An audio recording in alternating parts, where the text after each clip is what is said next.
All right. Thanks everyone for joining us. It's good to be back for these press conferences. I think we missed the last couple.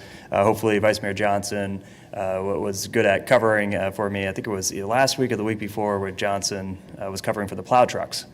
Which I guess was quite the press conference, and I'm sad I had to miss it. But we're going to start today by just plugging some of our holiday events coming up. This weekend is jam-packed with holiday fun, and I wanted to highlight just a few of them. One of them is this weekend we start the Victorian Christmas over at Old Cowtown Museum. It's from 6 to 9 on Friday, December 3rd, and Saturday, December 4th, as well as Friday, December 10th, and Saturday, December 11th. So you can check out the Victorian Christmas, which is celebrating what the holidays were like here in Wichita back in the Victorian era. Tickets are $8 per person. Kids 4 and under get in for free. So it's a great time. We hope that folks take advantage of Cowtown. Also, from 10 to 3 p.m. on Saturday, the Mid-American All-Indian Museum will host the Indian Art Market featuring work done by local Native artists. So if you're in need of some holiday shopping, please stop by the Indian Museum gift shop, and they have the open house until 4 p.m. Then on Sunday, join us at Cowtown again for Breakfast with Santa from 9 to 11 at the Empire House Theater. Tickets for that are about $14, and it includes breakfast, crafts, story time, and a photo opportunity with Santa. Advance purchase is recommended. It's something that does sell out pretty quickly. So also, please mark your calendars for the next event, which is December 11th at 5:20, and that's our annual tree lighting ceremony. So we'll be kicking off the Winter Wonderland at Nafsker Park by lighting the city holiday lights, but stick around afterwards. Last time we had a visit from Santa, and we are again expecting another visit from Santa to Nafsker Park. So write letters to the North Pole with the Wichita Public Library. We will have s'mores and other fun family activities going on. So again, that will be a really fun event after last year's smaller event due to COVID. So I hope to see you guys there for the tree lighting on December 11th at Nafsker Park.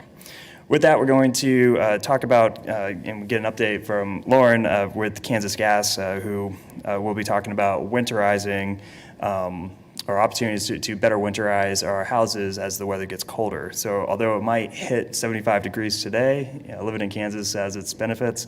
Kansas could turn into a blizzard at any moment. So with that, we have partnered with Kansas Gas to distribute winterization kits that will help save money on gas and on heating. So our Community Resource Center received, Lauren, why don't you just come up and tell us what's going on? I think I'm getting into some of the stuff that you're going to cover. So we got Lauren here with Lauren Clary with Kansas Gas. Okay. Thank you, Mayor Whipple. As you said, my name is Lauren Clary, and I'm with Kansas Gas Service. Natural gas is a safe and reliable energy source that can create comfort during these upcoming chilly winter days. During winter's chill, we use more energy to heat our homes, and the more natural gas we consume, the higher the bill will be. But we're not entirely at nature's mercy. There's a lot we can do to be more energy efficient.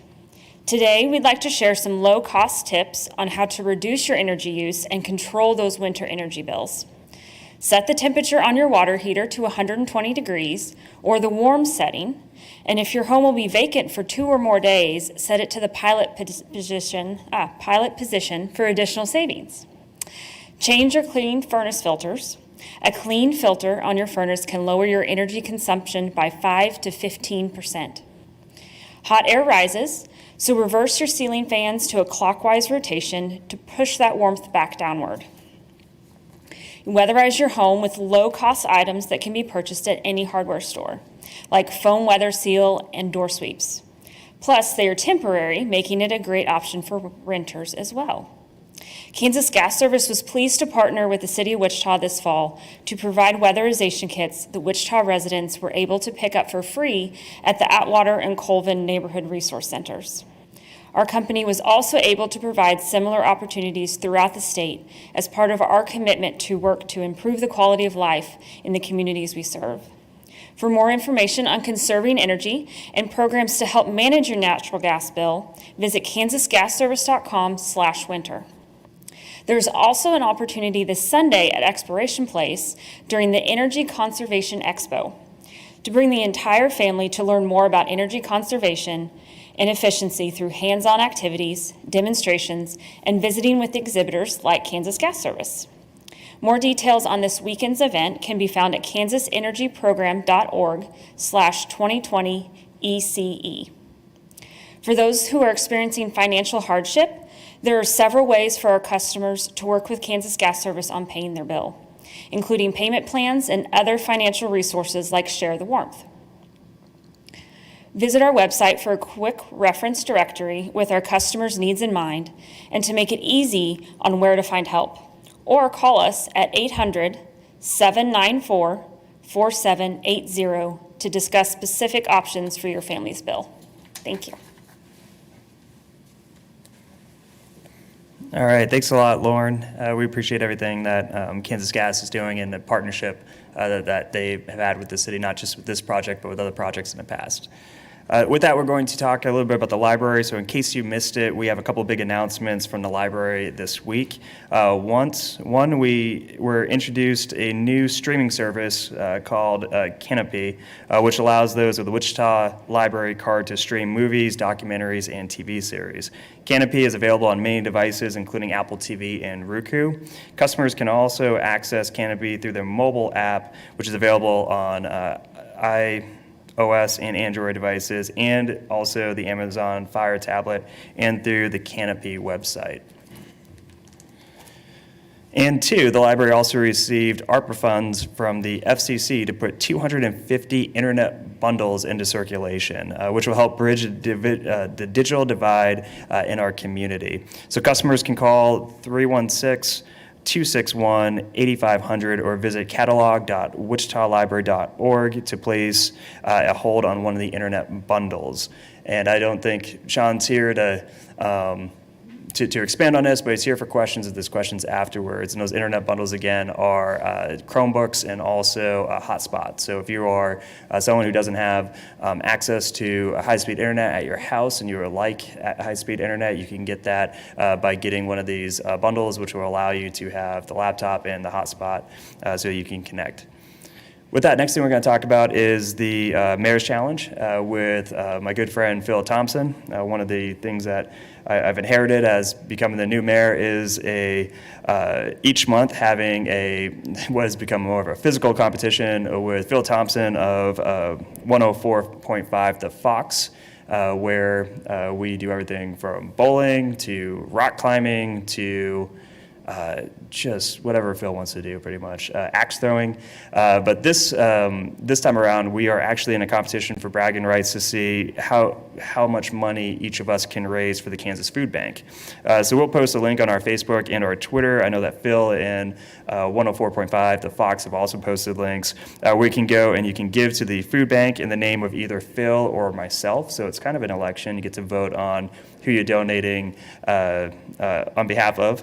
But in the end, it's competition between Phil and I, but the real winner is our community, as we know that we have neighbors who might not have enough food during the holiday season, and we want to do what we can to ensure that we get more donations to the Kansas Food Bank so we can get that food onto the tables of our neighbors who need it.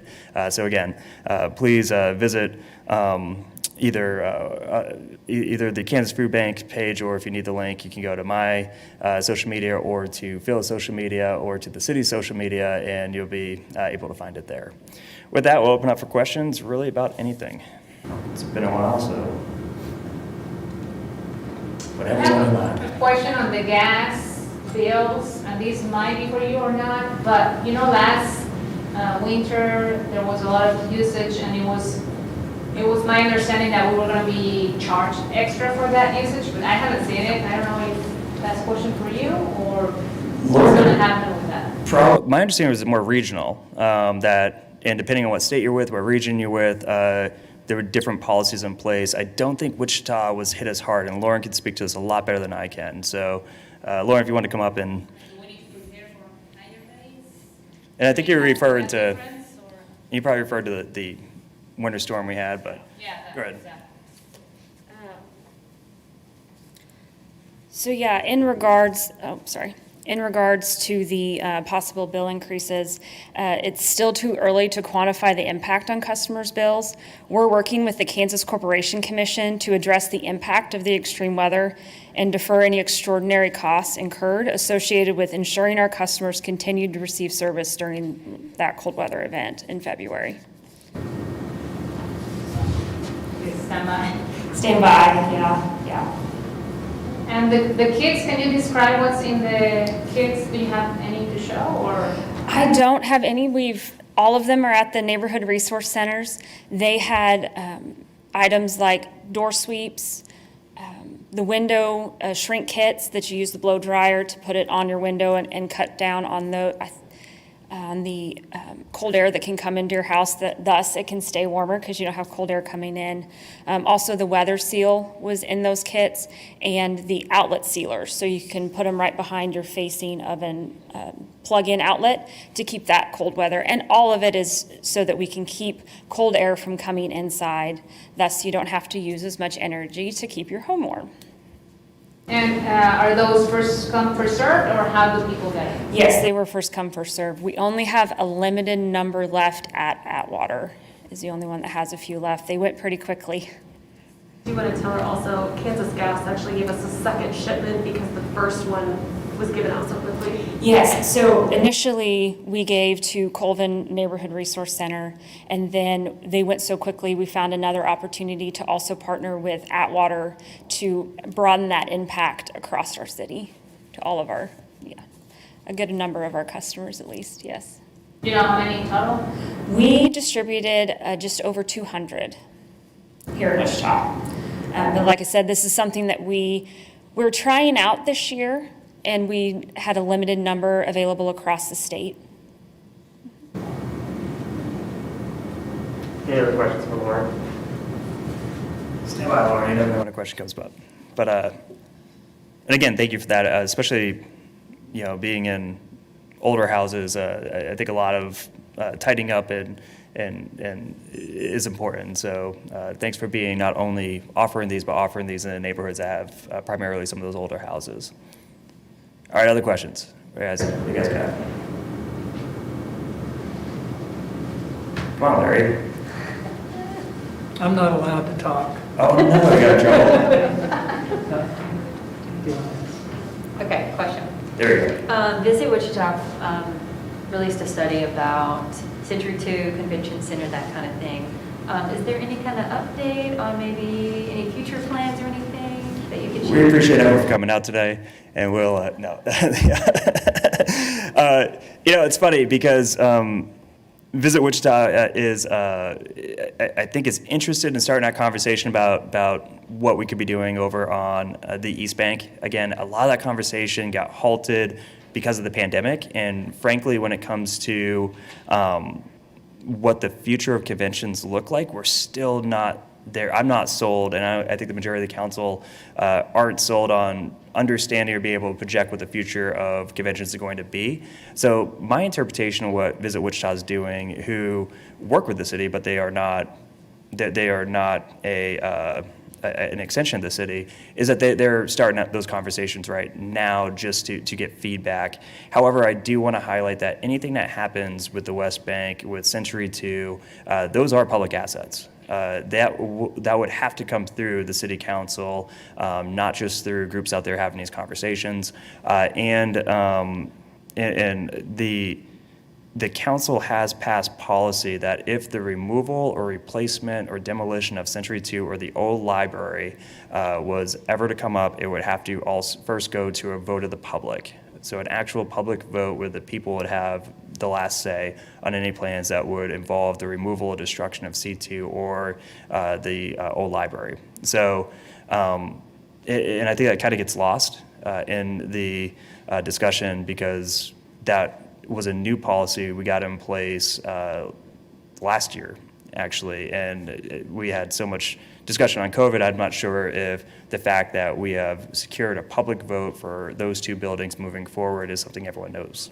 So, Public vote? yes, ma'am. Yes, ma'am. It's still in place. I think it's I think it's City Council Policy 34, but it's again, it's in the, it's in place in in the event if anything was to happen to some of our more historical buildings, it would go to a public vote. Maybe you want to highlight that there's a difference between Century 2 and Bob Brown, too. Yeah, so also when we talk, and this is super important, and thanks, Megan, the Bob Brown is the convention center that connects to Century 2, and we might have discussions about the convention center, which is Bob Brown. That is a different discussion than Century 2. And I think that there is an appetite to look towards, should we be, what could we be doing when it comes to expanding opportunities, utilizing Bob Brown, or utilizing the old library. Again, one of the interesting things with the old library is I was somewhat on a chopping block when I became mayor. People were having conversations about replacing it, and I think that new life was breathed into it during the pandemic, where if you go and you get a vaccine at the old library, there was a lot of interesting architecture that people just, when you sit down for 20 minutes after you get your shot, you just admire the building. So we've gotten a lot of public feedback just admiring the building, and I think that it puts the library in a stronger place of being repurposed. Again, this is just background conversation. We're not making any decisions on that right now, but if we were going to expand a convention center or to change Bob Brown, which again is different than Century 2, even though it's in the same area, I think that we would also get those discussions into what could we be doing to repurpose the old library once it's no longer being used for vaccines, so that it has a better service to the people of Wichita. And still the public vote thing?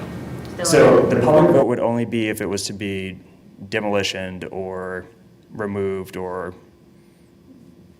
I guess, taken out, right? Like, but as far as actually using the building, that would be, I think, a vote of the council or directive of the council on what we do with the library next. But we want to get the most of the assets we have, and also we want to make sure that we are doing what the public wants us to do, and that's why we tied this up with a public vote. It was very clear with the petition that people wanted a public say on this, and even though the petition was thrown out by the courts because it was more administrative language or policy language, from the bench, we can be more administrative, even though state law doesn't allow us to do so from a vote of the public. So that's why we were able to come in and I think achieve the spirit of what that petition wanted, which is a public vote, so we could do that through the policy level instead of through the ordinance level. Nothing else from you, Larry? KSN, you got anything? KWCH, anything? All right, cool. KMUW, anything? We're talking after, I think, best stuff. Okay. Cool. Thanks a lot, guys. Appreciate you all being here. Look forward to next week. And of course, if there's any way I could be of help during this week, shoot me a text message. Thank you.